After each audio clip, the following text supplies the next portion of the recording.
15 beers on a Tuesday afternoon. 15 beers on a Tuesday afternoon. Fuck yeah! Stay metal, my brother.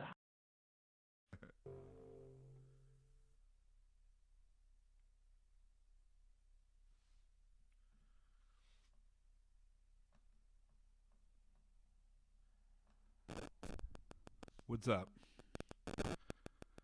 I think this is going relatively smoothly so far. No, oh, here's that fucking god damn it.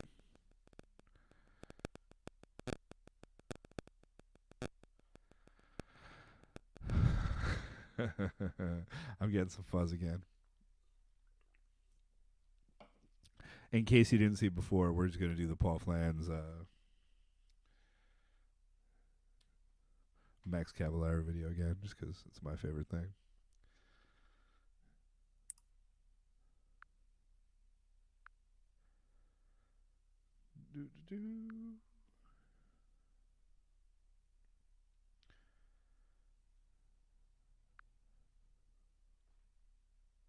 What's up, Kevin Sharp, Max Cavalera here, Soulfly, Arizona, Quarantine Edition.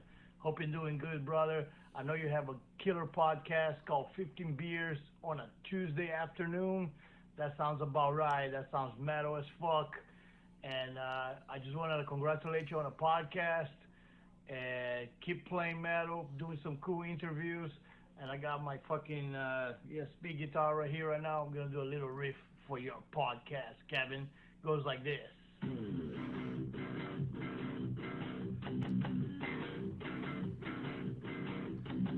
That's actually Helmet.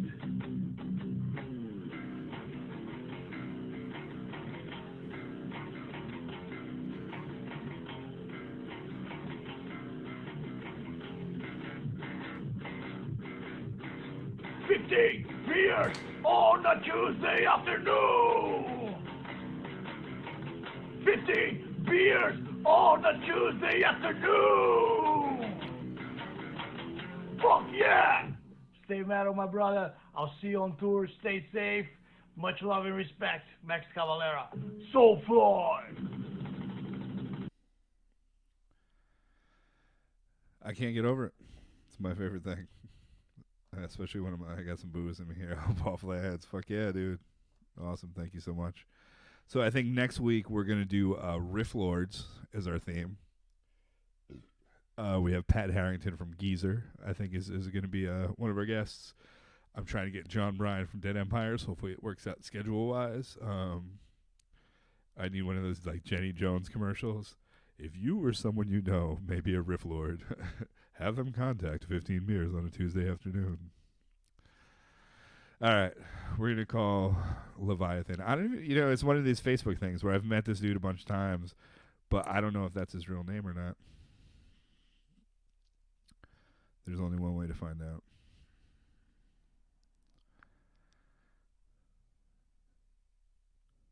He said he'd be ready in 5 minutes, but when was that? Was that now? I don't know. Fuck it. Oh, here we go with the fucking buzz again. Hello. Hey, bud. Hold on. Let me figure out how this damn thing works. There we go. There we go. Can you hear me? I think I can. Okay, I can hear you.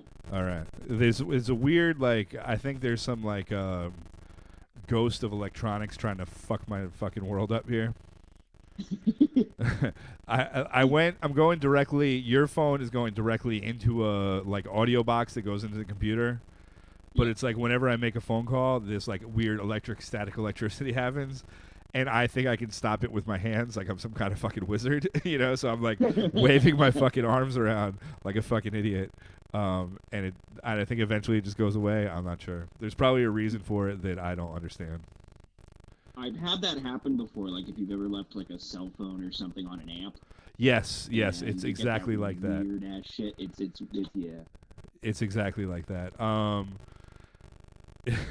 all frazzled. How are you living? Holding steady, getting by. It's mostly in my house. I live in my house, and I don't really do anything. And where you're in New Hampshire, right?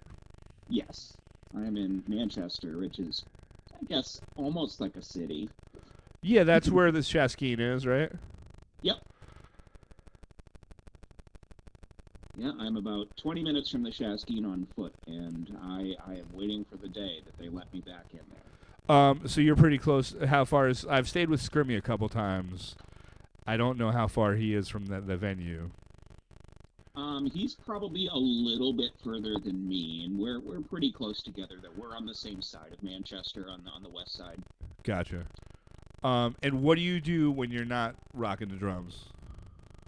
Right now, when I'm not rocking the drums, mostly I am either playing or listening to a lot of music, playing a lot of video games.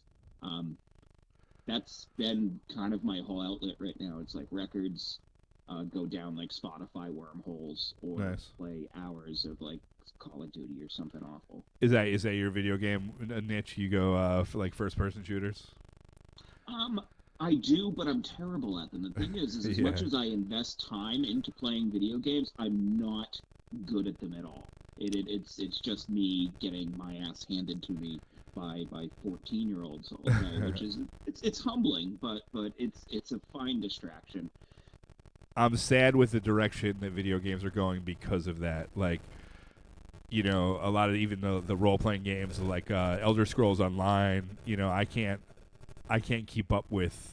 You know, I'm an old dude. You know, trying to compete, and it's a young man's game.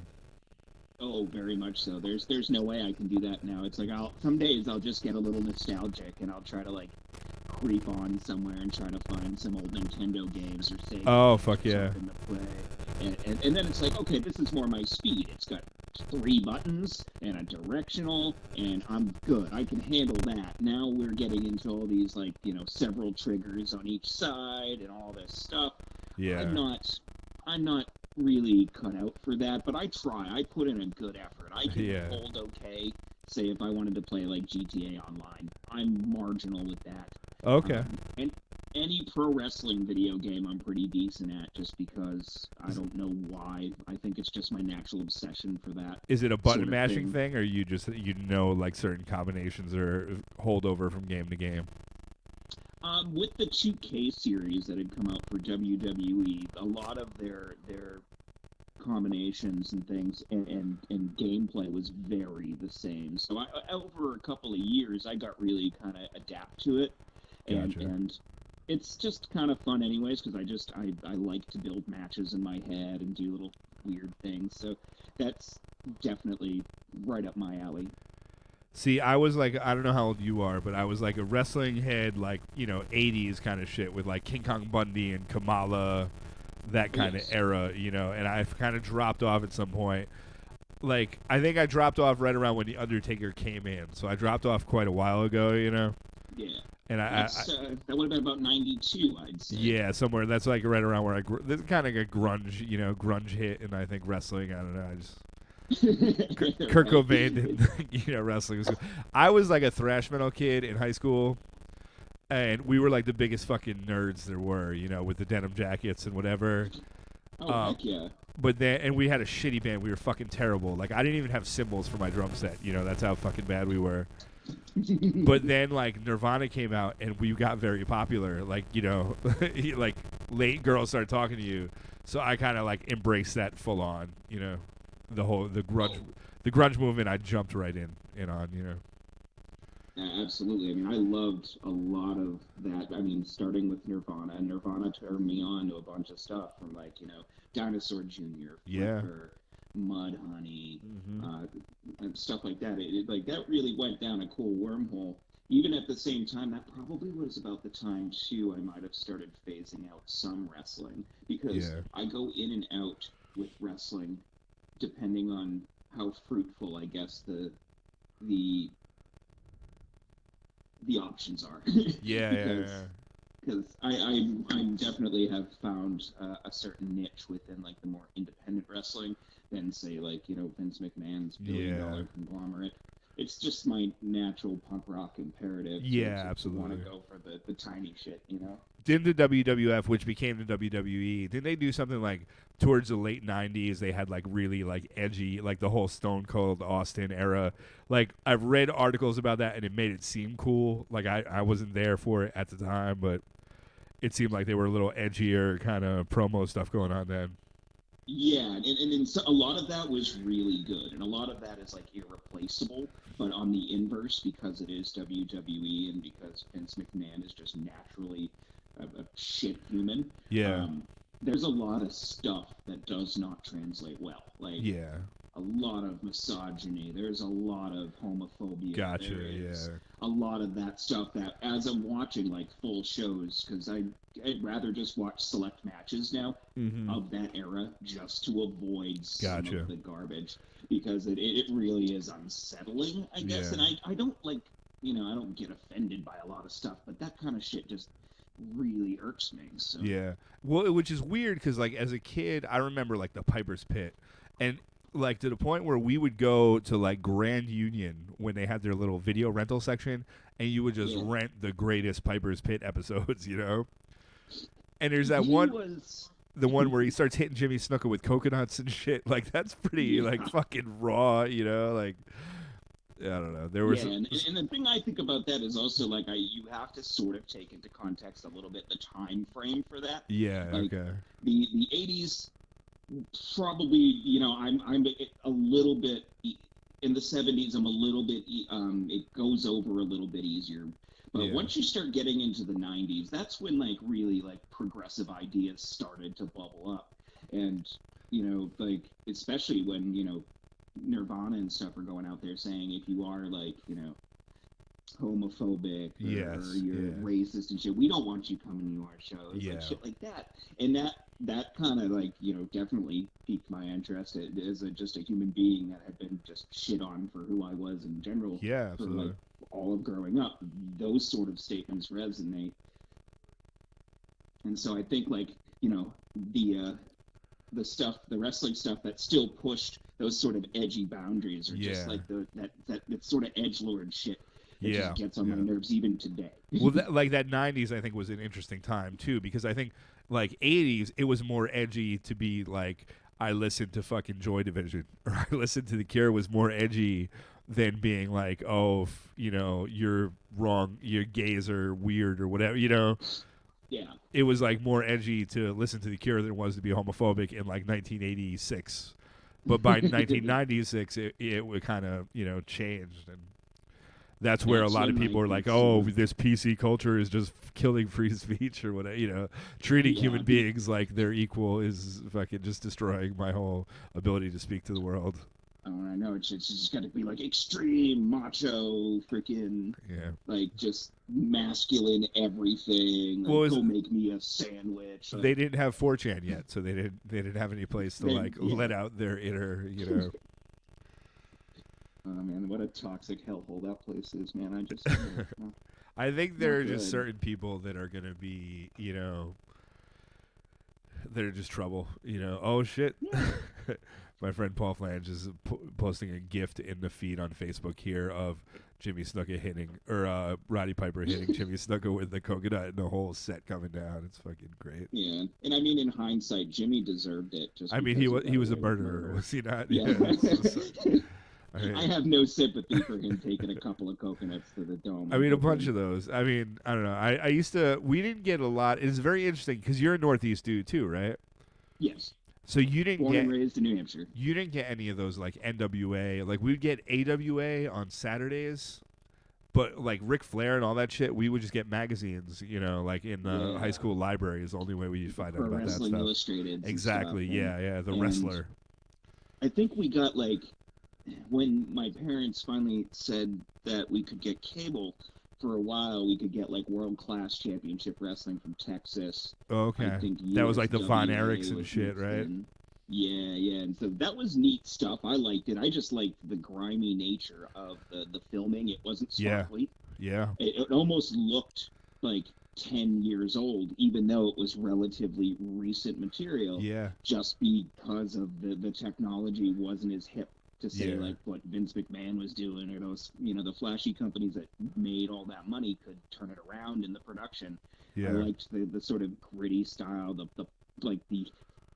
pall of like cigarette smoke that would just hang just slightly above the ring. Like all of that just looked cool, Have you ever been down to the Heavy Rebel Festival in Winston-Salem? Oh man, not yet. We were invited, I believe, last year, and something went way south for us, and we weren't able to do it, and it really bummed us all out, because I've heard such awesome things about it, like in terms of just its overall presentation. It is a lot of fun, but beyond that, just Scott, who is the partner, he runs the mud wrestling pit, make sure that the mud is all up to standards and cleans up afterwards. Sifted through, no rocks. Yeah, exactly. But he's like, my age, 45, and he's from North Carolina. So he, like, for him, it was almost the reverse, where the NWA just ruled North Carolina. Ric Flair was like the Hogan of there. And then, eventually they got to see, for them, I think it was like, all of a sudden this glitzy WWF stuff comes in. And it's like, what the fuck is this? Because these are our, whereas for us, that was like taboo to me. Like, they had Abdullah the Butcher, Bruiser Brody. They used to have like all these weird characters that you'd only read about in like Pro Wrestling Illustrated or whatever. It kind of made it cooler in a way, Yeah, and I mean, they knew how to book it better. I mean, in those territory days, like with those places, they would have like feuds that would run for like a year. Yeah. Year and a half sometimes, and it would just all culminate in like one giant like bloodbath. Yeah, and it just like the crowd was just like rabid. Yeah, and I loved that style. It's like nowadays they can't tell a story that goes on for more than a few weeks, maybe a couple of months if you're lucky, and then they're right on to the next thing because people aren't. I don't know if it's like something with the attention span of individuals. Yeah, you these think days, that's now that YouTube's out there. But like having like really just drawn out feuds are spectacular, where maybe even the main protagonists don't even touch each other for like a 6-month period, Well, right here, Piper and Snuka, like when that match happened, I think there was like was there a Bob Orton and Piper versus Andre and Snuka match? Is that what it accumulated in? I think at one point there was. I'm gonna have to look up. I know I have an encyclopedia. Where like Snuka jumps off Andre's shoulders instead of the top rope because they're higher than the top rope. Oh yeah, I do remember something along that line. I'm gonna have to. Now you have me thinking about wrestling history. I mean, we don't have that many people watching. Paul Flan's watching. I think Scott Allen was watching before. He might be more of a wrestling enthusiast than me. I don't know if he's still on, but I remember the Big John Studd Big John Studd Andre the Giant $15,000 slam match where Andre slams him and then throws the money to the crowd. Bobby Heenan was like fucking killer manager. Flip it out. Yeah, that was great. Bobby Heenan was one of the greatest characters of all time. Yeah, he was very good because he got to be the commentator and he could do it so well while still being a commentator. He was like Fox News before Fox News. You know what I'm saying? Like he was the heel, but he was still like most of the other heels. Mr. Fuji couldn't have commentated on matches. Like. I don't know, it was like the way he pulled it off. Like Freddie Blassie even was the bad guy manager before he didn't kind of, and he couldn't have commentated. He was like more, his persona just like that sleazy. His delivery was way more gruff too. Like when you are also doing a color commentary situation, you kind of want to speak with a relative clarity and tone. Whereas Freddie Blassie, like to have him croak over something for like 2 hours might just injure your ears. Yeah. Oh, so what have you been up to, sir? I've been running my dog walking business. I'm doing deliveries for the Anchor, and I'm trying to figure out technology, and I'm bad at it. Like this. When this first started, I was just doing the dog walking, like the whole quarantine situation. Yep. So I was like, if I'm gonna descend into madness, I might as well do a Tuesday thing where people can watch me do that. I think it's great. Yeah. But then things started getting normal as far as like, I'm working more now than I was before the quarantine. So my life got kind of more normal. So then now this is just like, oh, let's get drunk on Tuesday and talk to people. I don't know. I canceled last week just because I think last week was like a week to listen. Like I don't think I have anything. Oh, yeah. You know. That was certainly the case, and I mean, Yeah. it's still. It might still absolutely. It's my year to listen. Absolutely, yeah, there is that. Like, I mean, I figure like we could talk about drums and wrestling and whatever, and it's, I don't know. I mean, I guess a distraction is maybe not the best thing to do, but I was like, fuck it, I'm gonna do it. I don't know.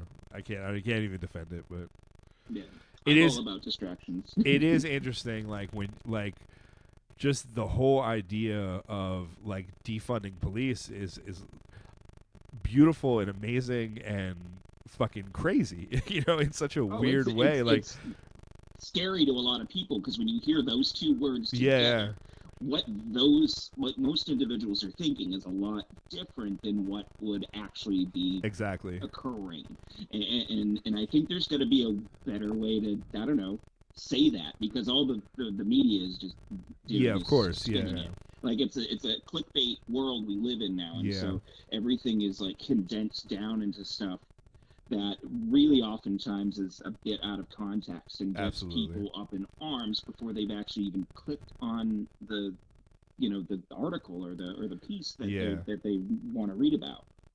Well, I think a lot of the stuff, as far as like, you know, if the police are going to respond to homeless people by beating them and murdering them, then obviously that money, you know, you can take money away from the police to advocate for, to give to people that are not going to murder and, you know, brutalize homeless people. Like that just seems like common sense, but really nice. I would be all about that. I mean, right now, even in Manchester, because of the COVID situation, quarantine, and all this, you know, our homeless shelters are overrun. There is now a pretty much a city-sponsored tent city down by the river underneath some bridge, and it's monitored by the police 24 hours a day right now. They have like portable facilities like toilets and stuff, and what I'm noticing is it's not like a party.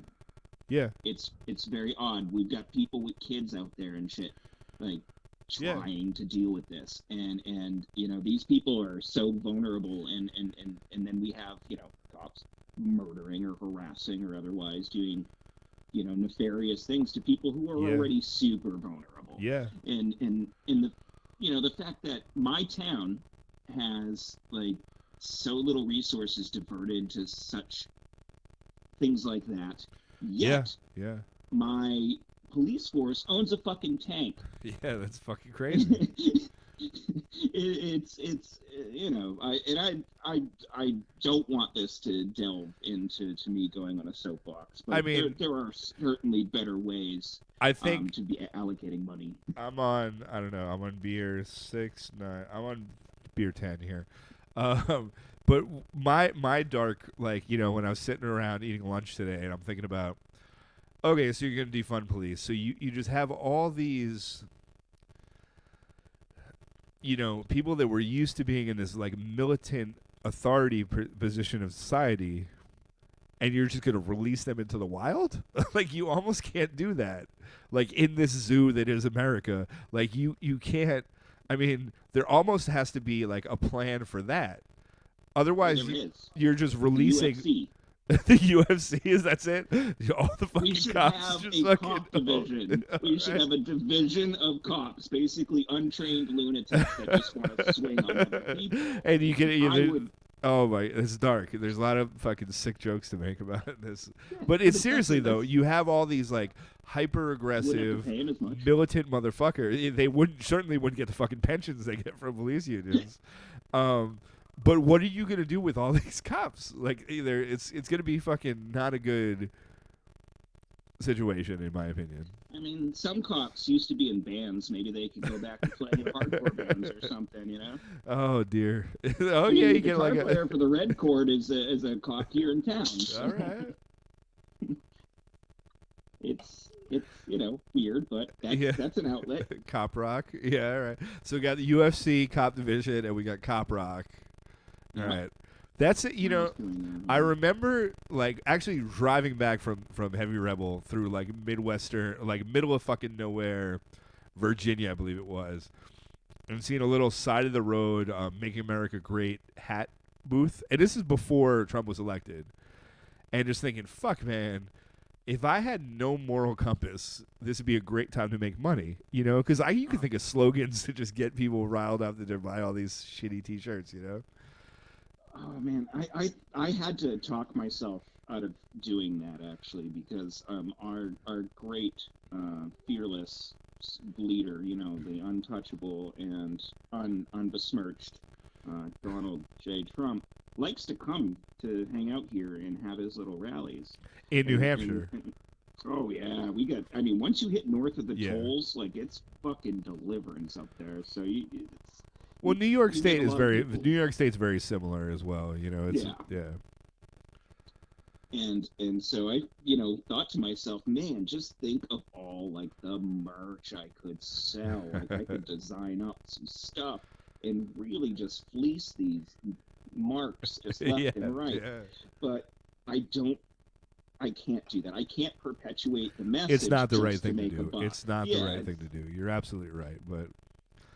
But at the same time, I think our cop division, UFC, you know, if the police are going to get defunded, if that's what the people are going to do, maybe we can start a service. What would you call it? Like cops can call us, and we can give them like a mental, like a psychological evaluation and a physical evaluation. We'll run them through an obstacle course, and this will be. We can show videos from this on YouTube. And then we'll decide, like, okay, you can go to UFC. Oh, no, you're too paunchy. You go to... See, that's the thing is I wouldn't even worry about if they were good fighters or not, because I spend a lot of time watching a lot of trash on YouTube, and I find that they take a lot of untrained fighters. Who is it, Barstool Sports or some garbage like that? Takes a lot of untrained fighters and throws them in a ring. Okay. I figured it's not that hard. Get them to sign a waiver. Of course, they'll be compensated. Just not a whole bunch. I'm not going to sell $50 pay-per-views here, but what are we going to be called? Like somewhere. I can see the Facebook ads that'll be targeted to ex-police. Will be like, "Are you an unemployed police officer? You know, you need to let aggression out and still need a paycheck. Call, and then we need a good snappy name for our business. Extreme Pig Combat." See, I don't know. I think you need something like you're a little more patronizing. More patronizing? Yeah, more patronizing. Let's see. Fucking what are I mean, you can do something with a sty. No. Blue Line Athletics needs you. Blue Line Athletics. Oh dear. Because then it gives them the impression that they're athletes too. So it's really like, you know. Yeah, there you go. Okay, that's selling it to them. And you could do this. You could do this thing where if they don't do well on the physical fitness obstacle course, then they can't be UFC fighters. Then we run them through the musical instrument obstacle course, and then they become a hardcore band. I don't know what the third thing after a hardcore band. I guess they would be security guards, but I guess if you're going to defund the police, security guards would kind of become a different thing too, right?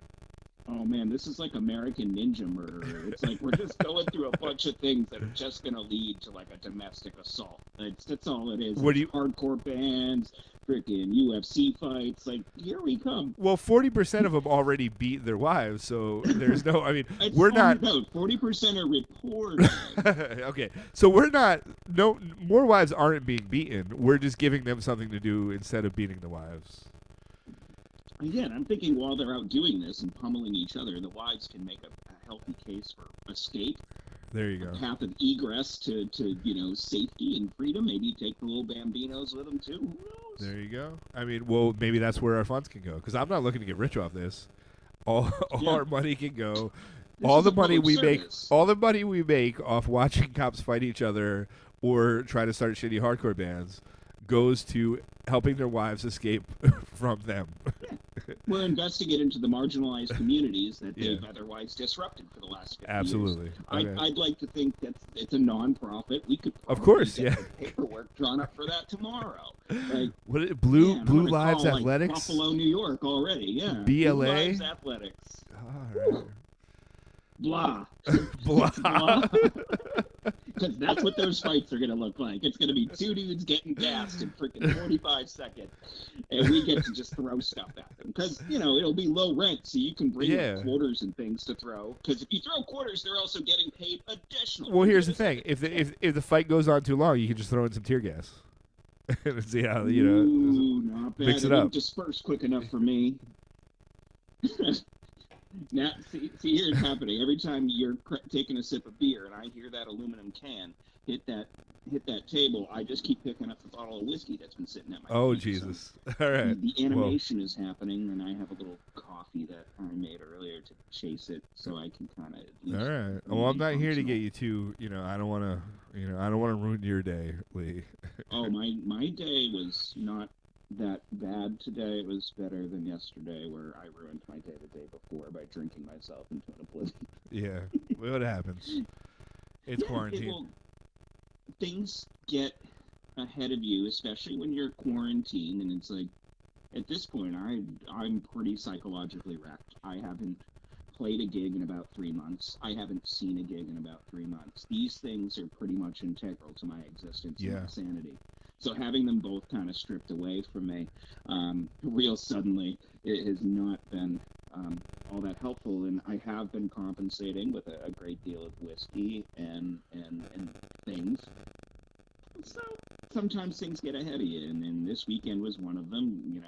It was the highest of highs, the lowest of lows. We had some really good times and some bad times. And so Monday rolls around and I was just a fucking zombie. So today is the first, I took Monday off from having drinks, which never happens. All right. That's how bad I was. So are you New Hampshire shows? I know Tennessee and some shit are opening up already. Have you not had a practice or anything since this all started? I haven't done any full band practices. Yeah. I will sit at home. I tried to get a practice rig set up for my house. I went on to the web and ordered a bunch of mesh heads and low volume cymbals. So Gotcha, I have a drum kit in my apartment. And of course, within an hour, I get a call back from the sales rep being like, "That's all on back order because everybody else has the same idea you do." And so I have a little practice pad and I have a pair of drumsticks so I can at least move my wrists and my fingers and keep some level of dexterity. And every now and again me and Scrimmy will meet up and I've been making he'll just turn on his little 4-track and I'll make a beat. I'll just play a beat and try to keep it as steady as possible and then he'll chop it up and send it to people. And so little lo-fi things like that have been happening. But yeah, there's been very little actual playing to the point where right now I've almost thought about doing dumb shit like financing an electronic drum set. Oh wow, yeah. Because I'm just online and there's oh man, look that would be so much fun. That looks way better than video games because I'm actually not that terrible at it. So and I think it would I need something, but.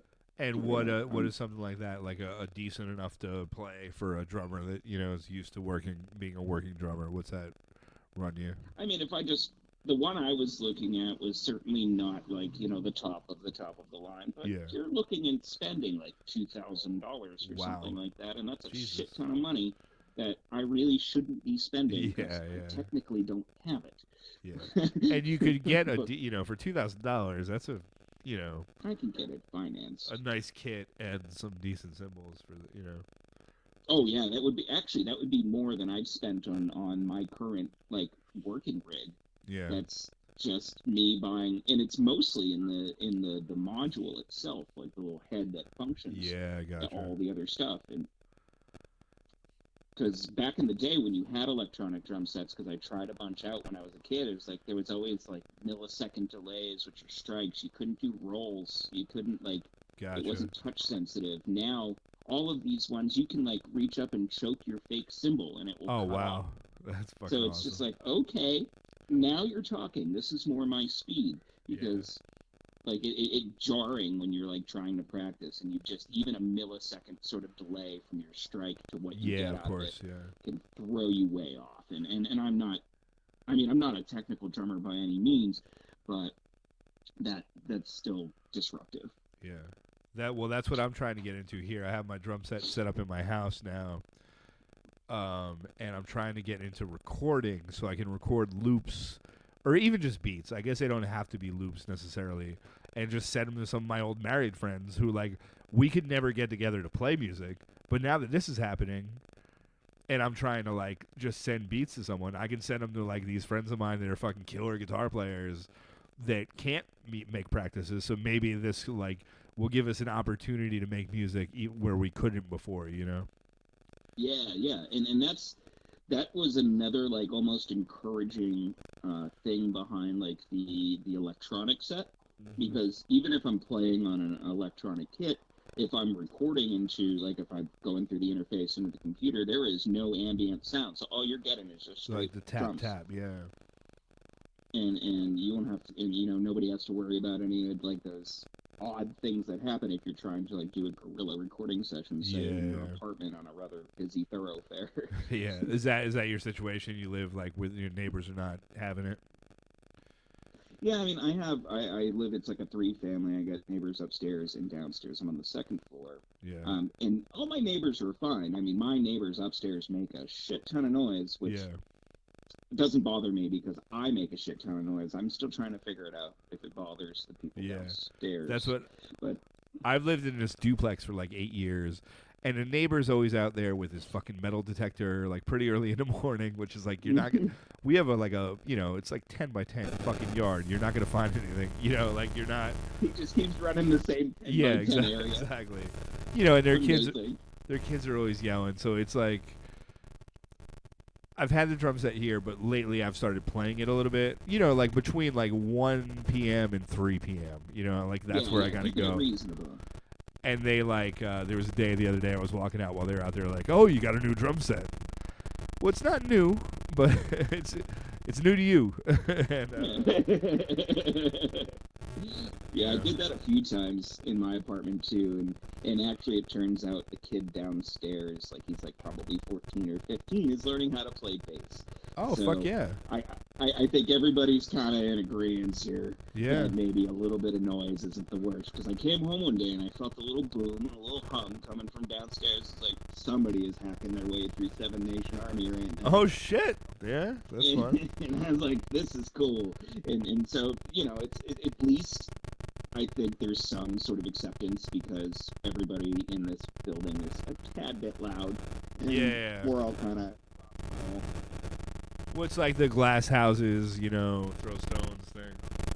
Yeah, my big thing is, like, I don't care how much necessarily the neighbors upstairs get loud. I'm never going to, like, call the police or rat them out or anything like that. You kind of fuck with them in smaller ways. Like, I'll, like, go upstairs. If it's, like, 1:30 on a weeknight and they're still rolling, I'll kind of do the whole slam the door and run up the stairs real fast. And then they're all out on the porch, and I'll just be like, hey, you guys are being loud. Can I have a cigarette? And then they give me a cigarette. I say, thanks, guys, and I run away. And then within a half hour, that shit usually dies out. It's real nice, like, sort of diplomatic way, and it's also I'm taxing them just a tad. I'm sorry for the pause. I'm pissing in a jug, just like slightly off camera. I was like, yeah, I was kind of hearing the water hitting plastic thing. I was like, are you filling up a water bottle? No, you are actually emptying out, you think. I don't know. Cool. I should have. I wonder how on camera that was. I don't think. I don't know. I don't know. Take that, Zuckerberg. Time in a van with people, that becomes regular sound, and sometimes, your bits and pieces are hanging out. That's life. So before this happened, you were playing drums for Scrimmy and for the Nightblinders. What the fuck? Wow, it sounds like all sorts of fun's happening over there. I'm getting this weird, I don't know if you hear that on your end, but this like weird electric like shit going on. There was some, like, it's almost, for me, it's like a scrape. It's like this weird... Yeah, exactly. Yeah. And it's like, I don't know how, like, moving my phone is affecting it kind of like a theremin, Yeah, probably in relation to where it is to your interface. But not necessarily, well, all right, that's a little bit better. I don't know. Yeah. I don't know. We're We're making improvements. This is only episode 10. The problem with drinking 15 beers every time is that I learn things and then I forget them and then I learn them. The good thing is I can have guests on again and ask them the same questions and I don't remember the answers, so it's okay, Comes through repetition. It's fine. You're not supposed to be expected to learn and or remember things right away. And when you add things like little erasers to your day, kind of, it's fine. But it's commendable the effort that you've been putting in. I've definitely tuned in for a couple, and I think they're fun. Well, thanks. Mean, especially before you started working regularly again. The slow degradation was nice. Yeah, there you go. So before the whole quarantine shit happened, you were playing with the Nightblinders and with Scrimmy, or were those your only two bands, or? Up until July of last year, I was like juggling between 3 and 4 bands. Okay. And I was at the point of absolute madness. Yeah. Like I had like some sit-in gigs I would do, plus I was in a band called Donaher, who were like a pop punk band. Okay. But I don't know, being a 40-year-old dude in a band that sounds just like Weezer talking about fucking high school holding hand shit. And I bet if you're work for me. If you're in a band that sounds like Weezer and you're also in a band with Scrimmy, I bet there's got to be some like blowback. Yeah, I mean, not really. We played on some same bills together. There'd be nights when I'd be doing like 3 sets because every one of my fucking bands was on the bill. So Scrimmy doesn't hate bands that sound like Weezer. He just hates Weezer themselves, or? Yeah, he doesn't like Weezer, and I mean, I don't think he was the biggest fan of the music. I know he stands of each individual member of the band. He'll definitely, say that because I got to play with some really cool cats when I was in that band, and I really liked them. Yeah. It's just that I don't know. I can't see myself doing that as my hair is getting grayer. It's just, it's just not. Old guy playing working, Weezer covers. Yeah, it's not really my thing. I guess. Yeah. But like now I've trimmed it down. It's exclusively Scrimmy and Mike, or should I say the Nightblinders? We removed the Mike. Yeah, I saw that. I found that out when I looked for it. Mike and Nightblinders on Spotify. You find an episode of a podcast that you did, but then I then I remember the Nightblinders, and that's how I found you. Yeah, we had to trim off the Miketon and because spelling Miketon every time you tell someone what your band name is frustrating, and I think it's certainly we wanted to give it the impression, which it is that we're an actual band. We all write together. Miketon and the Nightblinders indicates that Miketon. I mean, he mostly does write everything. I won't necessarily, but there is definite. It's not like he closes off input. It's he brings up something, and I'll be like, hey, tweak that a little bit, and if it works, it works, and he's more than happy to go with that. He's not a band leader. He's part of a band, and so we decided like over time that this was just a better move for us. Yeah, and I think like Miketon just. Like searching a band, like Miketon in general, is very difficult to search. Like no one's gonna get that. It's from a weird thing to spell. Like who knows what Miketon actually could? It could be spelled like 4 different ways, and so I think that just and nobody knows what a Nightblinder is, so it's great because we've got this name. It sounds good, rolls off the tongue. What is a Nightblinder? I believe and I don't know if the statute of limitations is necessarily run out on this, but I think it involves something involving robbing people with a can of pepper spray. Okay. All right. I didn't do it. Neither did Mike did. Nobody in the Nightblinders has ever participated in any criminal ability. Yeah. But there might have been some stories kicking around, and so I was like, Nightblinder just sounded good. Yeah, no, it's it could be anything. It could be like wearing your sunglasses at night.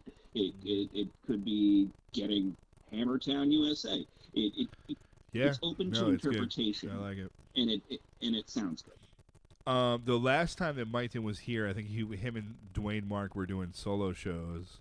Yes. And he was telling me about something like he'd gotten an opportunity to play a very large political rally. And he was did that end up happening? No, we were all. I was okay. All of us, most of us, were all about it. There was Okay. one or two members that are like, it's not totally my bag, but I will do this because I know it means a lot to you guys. Was So it we for got Biden? everything. No, was it a Bernie thing? Yeah, it was a Bernie thing. Oh fuck! Then you don't need a fiddle or a bass for a Bernie thing. You guys fucking. No, it wasn't the fiddle or the bass player that was the problem. Oh, okay. All right. But no, it was fine, and everybody agreed to do it. And it was, but they couldn't necessarily vet all of us completely. Oh, gotcha. And because there's a pretty significant vetting process, especially when you can't have like an some white candidate. power band come up and be your fucking, because Fox News is just gonna jump on that Yeah. shit. Like, yeah. And they're asking for information, like, so they can do like background checks on you and stuff. And I've got a bit of a spotty record. I don't think it would that would necessarily turn off Bernie, but I think maybe some other dudes have some spotty records too. I don't know because it's fair. not really that important. I don't Yeah. need to know. They're good people as far as I'm concerned. But yeah, that unfortunately never came to pass. But at the same time, it's good and it's bad. It's bad because I really wanted to meet Bernie. I really wanted to just at least be like, oh, and how about that band? Yeah. Perfect. That would have just made my day. Yeah, that but would at the be same great. time, as a musician, being overtly involved in politics can be a little dicey, and especially if you don't really have room to lose people. Yeah. And so when we agreed to do it, we said to ourselves, okay, we're going to go to this rally and we're going to play it, but we're not going to tell anybody that we're playing this rally. So that way we're not advertised. The only people that are going to know that we played it were those who were there and maybe took a little video or whatever. So but we didn't want to do you think that like a big part of your crowd is like a Trump crowd or like a Biden crowd, or like what do you think? Well, like, what's the thought process on that? I don't think I have a large, or we have a large following from the Trump crowd. The reason being is, although we are not overtly political, I am a fucking loudmouth. Why? And, yes, I know. And I kind of oftentimes will have messages either, on my clothing. Everyone wants to like come that. fight you. Yeah, everybody apparently wants to come fight me. As long as you are over 45 and live in New England, you want to fight me. I think that's just how that goes. But when I'm playing music, I try not to make it about stuff like that. I will have my little messages on my shirts and shit. But I go out there and I play, and I just want everybody to have a good time. And so, if somebody, say, from, something I don't necessarily agree with, comes to see our show, as much as sometimes it may bother me that they get something out of it if they're having a good time, I'm hoping that maybe what they got out of it could help them a little bit. Yeah, and exactly. Maybe reevaluating some of the ways they feel about stuff, because I don't know, this kind of music, the music we play, we're definitely doing this because we love it, and we're definitely doing this because we have the best time, and we just kind of want to deliver that to others, and if we can, do that, then that's cool. But if somebody else, at one of my gigs, has got a little bit of a sideways idea about something, and maybe he sees or he sees a T-shirt or something, and maybe he thinks, I don't know, the music's really good, and they're talking about okay stuff. Maybe these weirdo lefties ain't so bad, and it's kind of, I don't know. It's just a little pieces. It seems like the best way to like, because I think if you want things to progress, you need to like bring some people over at some point. I think, right? Or ideally, you will bring some people over. And that's a great way to do that. Like, music or art is a great way to convey ideas to people in a non-confrontational, Yeah, it's a universal language, but it also is, and unless, of course, we're talking about our pop rock hardcore bands, it is non-confrontational music. And a lot of what we do with the Nightblinders is not, we're never going to be like a confrontational band. We're not going to go out there and try to challenge our audience. We want them to have as good as a time as we are. Like, with Scrimmy, we try to be a little confrontational. Yeah, absolutely. Scrimmy's always confrontational on stage, and that's something that I just appreciate more than anything, because I get, two different, sides of it. Yeah. And we can be a bit provocative in that band and push some envelopes. And I know and even he though, he kind of I feel like he pushes things in a weird fourth direction. You know what I'm saying? It's left, right, and he goes north, or some shit like that. Where he's not necessarily agitating one side or the other. He's agitating everybody, or everyone. And that's my favorite part about when he's doing it right. Yeah, Scrimmy is fucking fantastic. Get the whole audience, and he's got so much charisma doing that too. It's just it comes naturally to him, and it impresses me when he can really hit it. And so, I mean, with that too is we get a lot more people that are a little bit more rural and have very much different views than I do. And I still slip my little messages into the gigs and everything, but they're still right behind it. Yeah. And again, it helps. Maybe a tad bit of understanding while still presenting them with media that they would otherwise easily absorb. Yeah, absolutely. And I think that's the last time I personally saw you was at Lowell, Massachusetts. Is that where it was? It was a Friday show. I think you played with Scrimmy, and we played that with was you. at Thirsty First. Yeah, that was during the winter? It was. I was walking around outside. It was nice. I can't remember when. I think it might have been. No, it might have been last August or some shit like that. Yeah, so fall after maybe. I'd seen you at the car show, because that was somewhere around Memorial Day. Oh, there you go. Yeah. So yeah, it would have been after that, and yeah. And that was fun as shit. That was a great time. I really enjoyed that. Everybody sounded wonderful, and there was no problems. Anytime you go out to a gig and there's no drama or no fights, no bullshit. That's the best thing in the world. And if people had a great time, excellent. I don't know, the pop factor is necessary for me. See that I want people to have fun. That was an interesting weekend for us because it was we played the Gardner Ale House in Gardner, Massachusetts, I think the night before. Mm-hmm. And it was two people, me and our banjo player, $300 guarantee, free dinner, free drinks.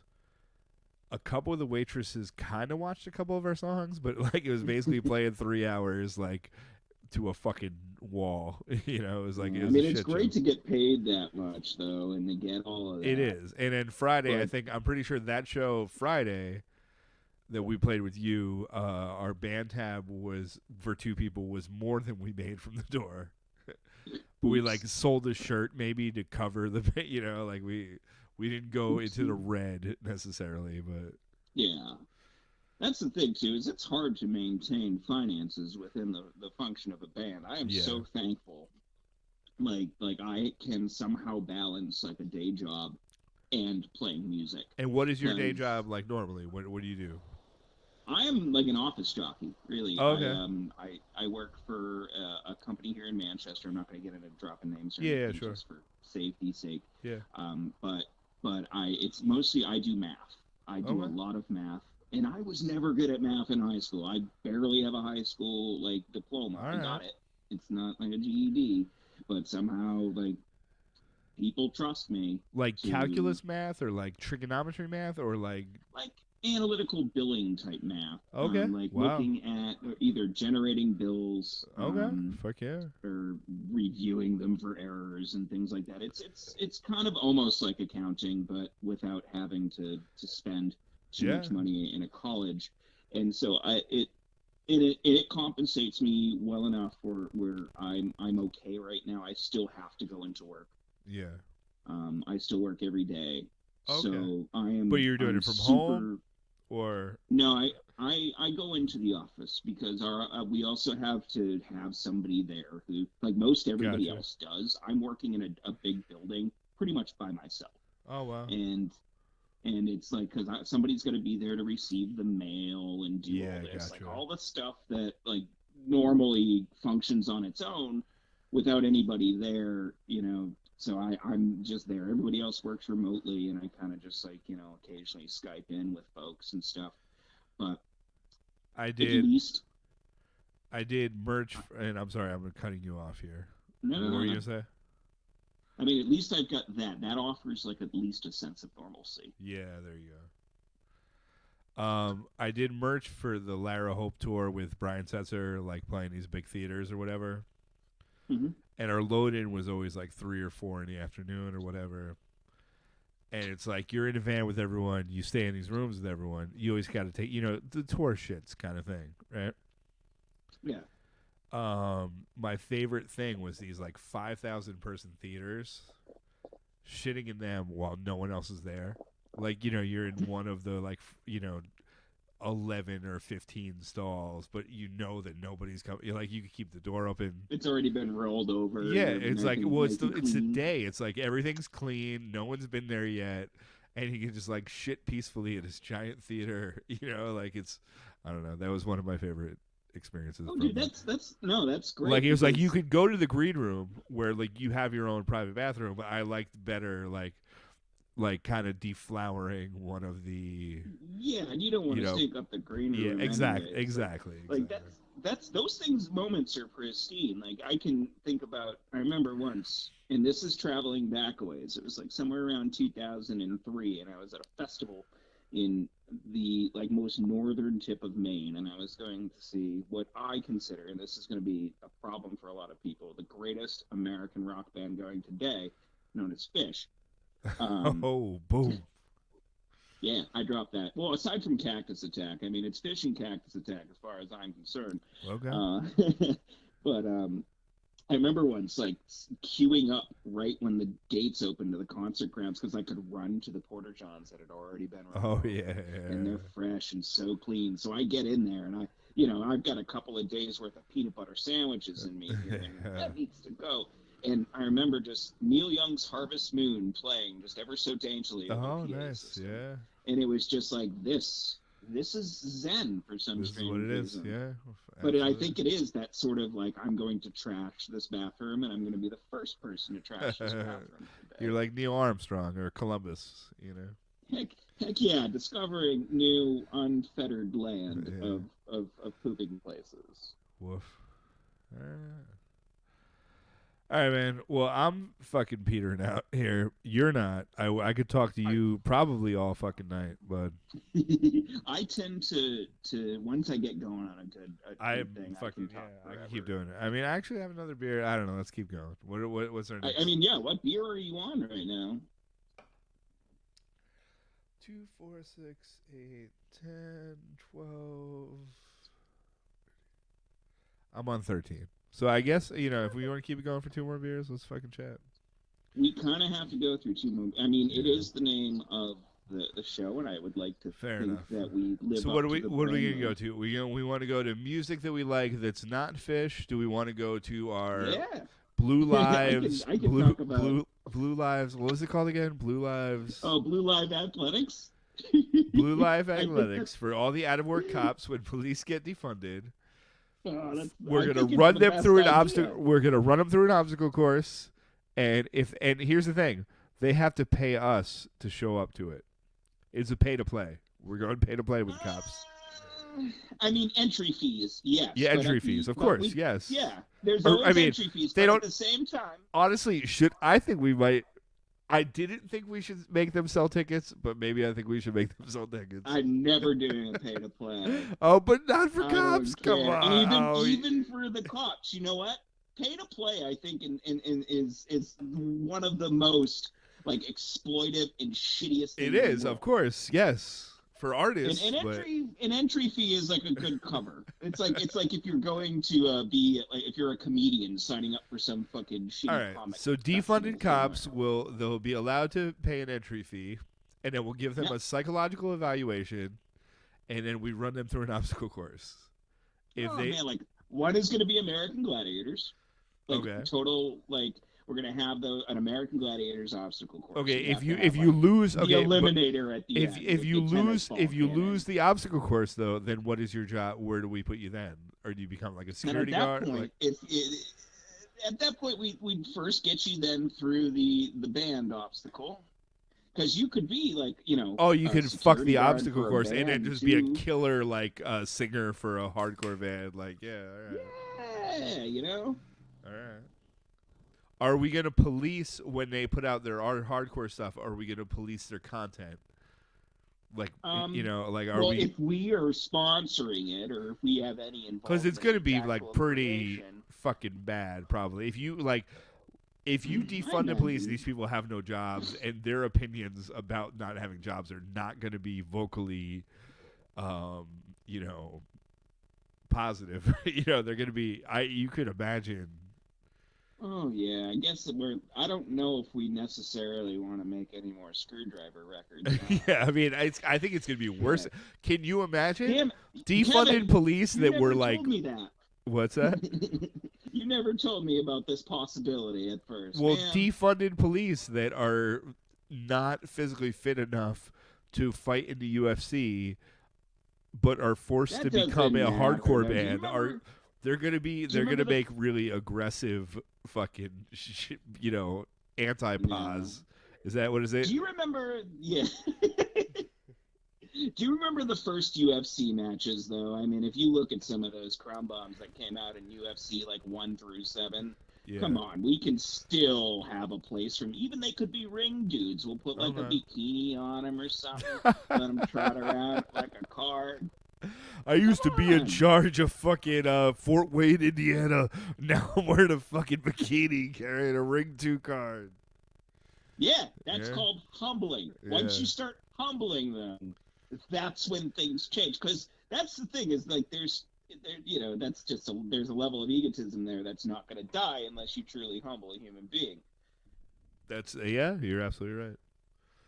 All right. What's your favorite story from playing with Scrimmy? Oh, what's my favorite story from playing with Scrimmy?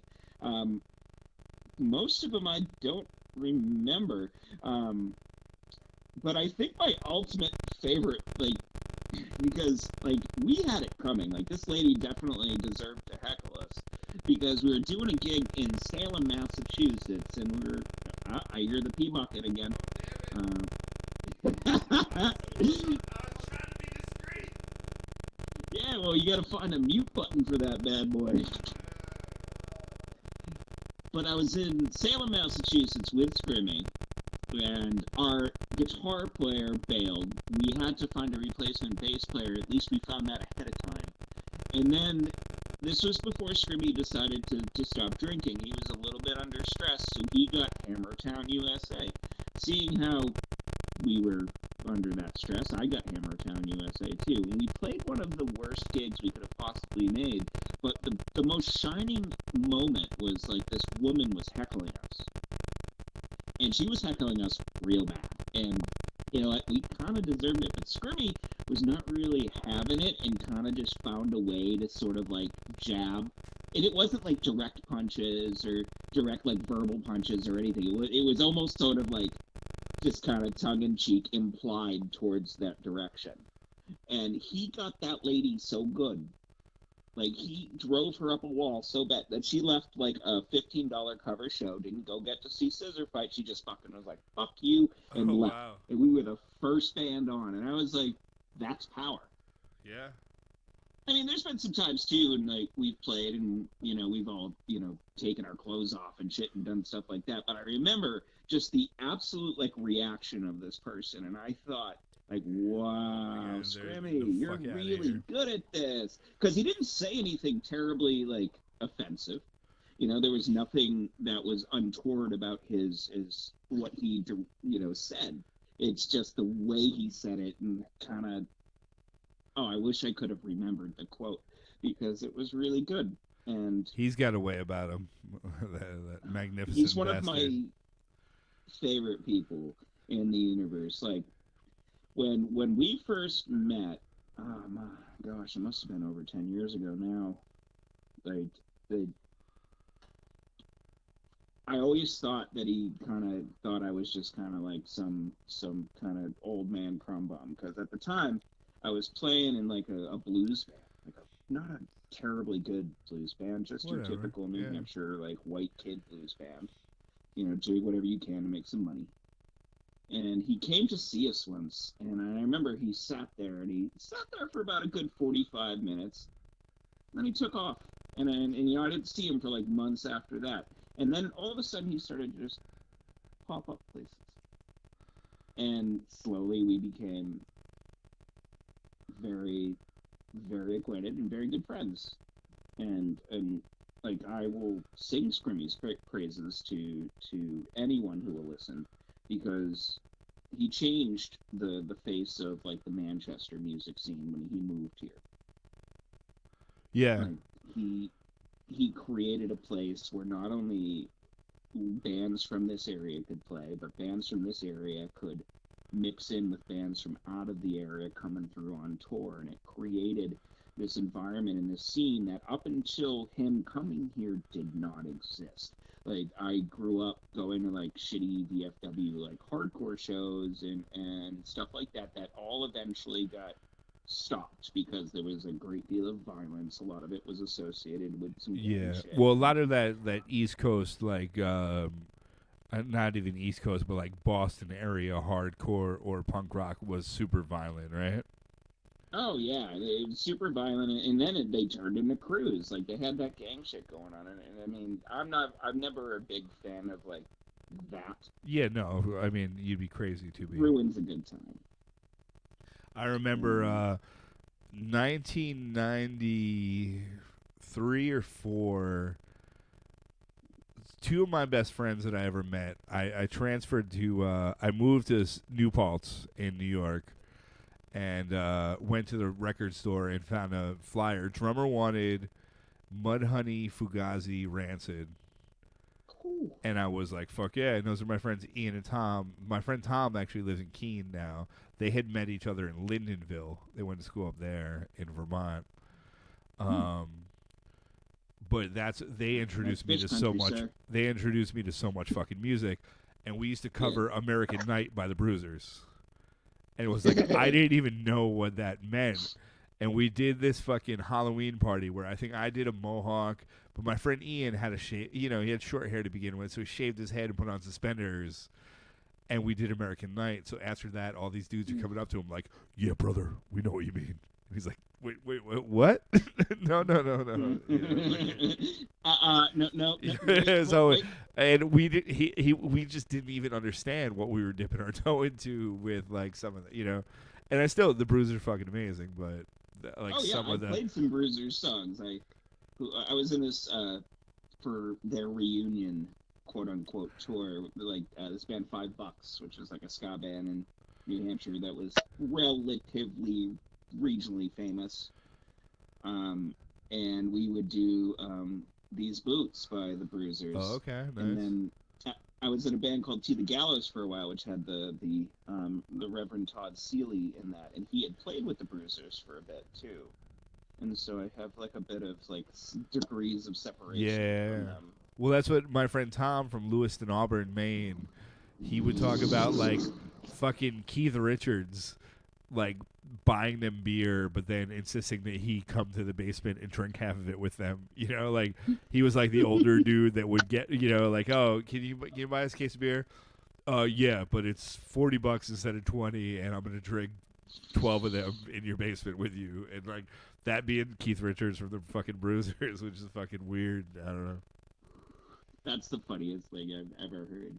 Because every time I fought booze for minors when I was like growing up, I always got caught. Oh shit! Yeah. I have so many I think prohibited sales is the charge in New Hampshire. I've got a few of those. Granted, they're only violations. They're dumb. Okay. But it was like all my stupid punk rock friends and shit were all partying. Like, yeah, I'll bring the liquor and the beer. Fuck it. See, for me, it was like I remember I was sitting in front of gas stations, like, okay, look for the grubbiest dude. All right, man. Excuse me, sir. Please, can you like just fucking buy us beer? And it'd always be like 12-pack of Meisterbrow would cost $35 or some shit like this, you know, and they drink 2 of them before they would fucking leave. Like, it was always the shittiest fucking deal. And I was always like, I'm going to buy beer for underage people every time they ask once I'm overage. And then once I got overage, I'm like, I don't want to deal with cops. Get away from me. See, that's the thing, you know? too, is you can get like, I sold out. Yeah, I sold out. Even if you don't buy it. Like, it's happened to me on 2 occasions where I've had prohibited sales charges on me because I was just at a party where there was underage kids. Oh, wow. It didn't matter. Didn't even matter whether I was like, you know, I didn't check IDs when I walked into the door of this freaking, you know, ramshackle party. Yeah, exactly. And the cops are just like, oh, you're such a criminal. And I was like, I don't know about that. Yeah. But I know I've never killed anyone. Thank you, officer. I mean, most cops haven't killed someone. Most haven't, and I know a few that haven't. I know some citizens that have murdered people. I mean, not necessarily murdered, but killed people, you know, either in the service or what have you. I know people that have that shit hanging on their conscience, and most of them are good people that don't handle that shit so well. But, you know, I don't know. Sometimes cops use that as a badge of honor. I'm surprised they're not fucking tattooing teardrops on their faces. It is like the doubling down. I think is either one of the best things or like the. I don't know if you saw the Minneapolis police union representative, but he doubled down. He's like, I've been involved in 3 shootings. I don't give a like I don't. It doesn't affect me at all. Like, I think that's where like a lot of that resonated. Like. That's where change is going to come from. Listening to a motherfucker like that, like this guy's out of his fucking gourd, man. Like, you know, this is not normal things that the majority of people can agree with, you know. Yeah, and I've watched like some of these you know shootings or these altercations involving police and like citizens, and you know they'd shoot them and they'd almost like give like one of those Howard Dean yells, like they just fucking you know. Came on something. Like I was just like, what in the actual fuck? Like I've seen where you know officers have had to use lethal force, and then they're like sad about it. But the majority of them are treating it like they're playing fucking duck hunt. It is fucking bananas, and the police, the like aggressive. We deserve to act like this mentality is like fucking. Where does I stopped like believing in anything good with law enforcement when I was watching resource officers at my high school body slam kids like a third their size. So it stopped for me. And we weren't a tough like inner city school. You're dealing at this point with a bunch of like fucking preppy like loudmouths from like Bedford or some shit, which is like this like rich suburban town a few miles over. And they got bussed in, and they would just manhandle those kids too. I was just like, this is not right. This is a school, and you're militarizing it. So that's like you know where the slow degradation of my appreciation for any sort of authority started happening. I mean, it's a crazy. What's that? 14? I think this is 15. I also have some cool. Evan Williams out here too, but I have some Evan Williams in my hand right now. We'll close it out on a strong note, you know. Yeah, we absolutely will. I mean, I think something a little less depressing though. Well, I mean, depending on who you are, cop variety show. My Paul Flan said, you know, I don't know the Blue Lives thing. I don't know. That could be interesting. I think that'd be fucking amazing. And we just have to tailor it right. It needs a lot of tweaking because obviously we can't just blindly. You and me as the commentators, and okay, Ella, we can just set this out straight off. You can be like, okay, we can go either way. I don't know if I want to be the comment. You should be a commentator. We should also get somebody who's really into combat sports to commentate. I would rather be the ring announcer to be perfectly honest. All right. And now. From the disgraced unit in Charlotte, North Carolina. Welcome. 14 violations for, you know, yeah, exactly. Like fucking, yeah, do that shit. In this corner, weighing in at 242 pounds, he has got 75 assault claims against him. According to the Manchester That's Post. not funny. And, That's certainly not funny. Yeah. it's Yes. not funny, but it's yeah.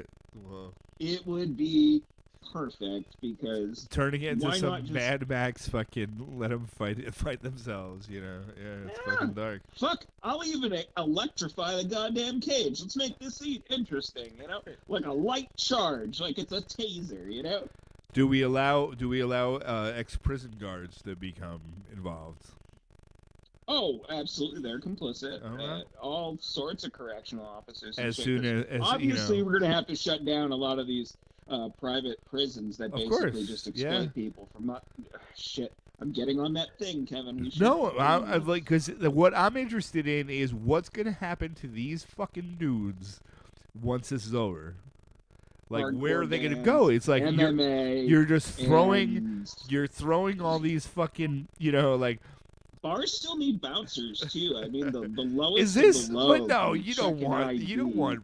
a fucking ex-prison guard bouncer. No, anyone that runs a decent bar doesn't want a fucking ex-prison guard bouncer, because anyone that runs a decent bar knows that. Bar. They all take ex-cops and prison guards and shit. I don't know anyone who runs All right, a decent fair bar. enough. I mean, Fair I enough. do, but they know what sort of help works. Yeah, fair enough. And that's a kind of a slight on the places I hang out because I really like those guys. They're not that bad. Yeah, it is what it is. You know. I shouldn't say things like that. Like, you know, I think people to an extent are people. So, like, a cop is a cop, but you decided to be complicit in certain things. And maybe, depending on your career, you haven't been complicit in as many things as I think that you have. Or whatever, you know, like, I don't understand a lot of that, you know? Yeah, well, you dehumanize yourself once you get into that culture, too. It's like you are no longer a civilian. You're part of this thing. And it's like, it's... The divide is incredible. Like, I heard a lot of stories. I've had a lot of personal experiences. And it is like a fraternity or a club or a cult. Yes, I get that. But at the same time, like, for me to just be like, police are one person, you know, I'm dehumanizing them. Like, or senators or whatever. Like, Mitch McConnell is a fucking person. You know, he's a like terrible person. you know, exactly, but he is just like Trump criminal. is a fucking human being, the same as you and me are. Like, I don't think so. I don't actually think he's a human being. he is, that though. guy Like, is some sort of robot. He's just some sort of automaton. it's that was like created somehow by he his- does things that are unfathomable to you, but he's still a human being, and this is what human beings are capable of. Like, it's not, you know, I don't know. Oh yeah, humans are capable of terrible things. Honestly, we've got a lot of issues overall, but I believe inherently in the good of everybody. And you know what? As much as I say fuck all cops and fuck, you know, all these like conservative and right wing people, like I say this all the time loudly and proudly because I think it should be said because it makes people uncomfortable. But I have friends that are conservatives. I have friends that actually I don't have any friends that are cops, so we fucking kidding. But I've talked to a cop once or twice, and it didn't lead to me getting arrested. So I guess maybe there's like a scintilla of good police. But if they were really that good, they wouldn't be cops in the first place. So quit now, and then be cool. That's all I want to say. Quit your job as a cop if you're a cop, because then you'll be the coolest. You'll be like, yeah, I quit, but that shit is bullshit. It's like saying no to Scientology or the Catholic Church. Getting out of a fucking cult. Getting out of a fucking cult. But in the meantime, I mean, have you heard? Okay, I heard this record the other day, and I just want to say this because it made me so happy. And it's by a band called Thou, and it just came out, and it's blessed. I think it's called Blessings of the Highest Order, and it's basically all sludgy stoner versions of Nirvana songs, and it just makes me so fucking happy. Yeah. Thou, THOUH. No, THOU. That's it. Okay. I'm pretty sure. Are they on Spotify? Yeah, they are. I just want to say that's a thing you should listen to because we had talked about Nirvana earlier. And it, Well, I mean, I'm about to open Let's go to the 16. highest order, yeah. I'm about to open 16. It looks like Jesus. the video is not playing on Facebook anymore, but I'll put it up on YouTube, so whatever, fuck it. But We'll live. I'm about to finish 15 and do a fucking swig of Evan Williams. I will join you with a nice swig of Evan Williams to finish this off, because I do have to make some sort of dinner. My wife, I think, is probably going to start giving me, like, the knife eyes soon. Yeah, okay, fair enough. You can't just talk on the phone to some fucking drunk guy all night. I mean, I can. But, yeah. You know, I have for a good one. But this has been a really nice time, Kevin. I needed this. Dude, I love the shit out of you. You're entertaining. It's funny, when I texted you, my last text to you was when the giraffes were playing at the Anchor as part of O Positive. I was like, you need to get the fuck over here, because they were so much better than I expected them to be. So good. Like I have a little, like, it's like almost a minute clip from that show on my Instagram that I will still go back and watch to this day, because that was so much fun. Like, that band was spectacular. Yeah, they were fucking really good. And the energy in that room was just excellent. Like, the audience was kind of batshit too, and that made me real happy. O Positive's a really good time. I'm glad you guys Fest, like that. I'll drink to that. Like, O Positive Fest, having that opportunity to do that with the Nightblinders this past year, was it? Yeah. Was killer. Like, I felt like king of the world that day to be able to participate in that. In the things that were available to artists and participants. Like, it's such an incredible festival. It's like nothing I've ever been to. All right. Well, cheers to you, big boy. Well, cheers to you as well. Thank you so much for including me on this wonderful slide into soapbox radicalism. And we'll talk privately about the Blue Lives fucking athletics. Oh, for sure. This has to be ironed out perfectly, because I bet if we find somebody with questionable morals and a bunch of money, they'll be a little push we don't have to be the Vince McMahons or the whatever. We'll be the just the think tank behind it. We're gonna, like, ride that line between Vince McMahon's, like, complete amoral bad ideas and, like, altruism and philanthropy. Yeah. It's gonna be real hard, but I think with the right brains we can make that happen. I think we can, Lee. All right. Love you, brother. And what is it called? Thou THOU. Yeah. THOU. I'm gonna play it on the outro. We can do it while you're still on the phone if you want. I don't give a fuck. Here we go. I gotta run and start cooking.